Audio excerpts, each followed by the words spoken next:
Hey guys, in this video, I will show you how to import Roblox models into Blender. Alright, so let's begin with the video. First, open Roblox Studio and load any game or project where your model is located. Once you're inside your game, find the model or object that you want to import into Blender.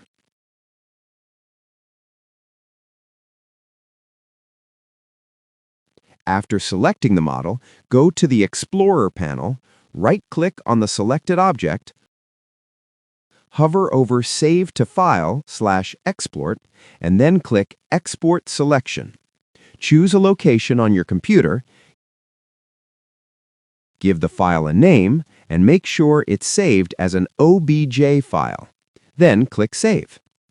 After exporting the model, open Blender on your computer. Once Blender is open, go to the top left corner, click on File, then select Import. After that, choose wavefront.obj from the list. Now, browse to the location where you saved the exported Roblox model, select the file and double-click it, or click Import OBJ. Once the import is complete, the Roblox model will appear inside Blender, and you can now edit, texture, or animate it however you want. And that's it. So that's basically how you can import Roblox models into Blender. So that's all for this video. See you in the next one. Thanks.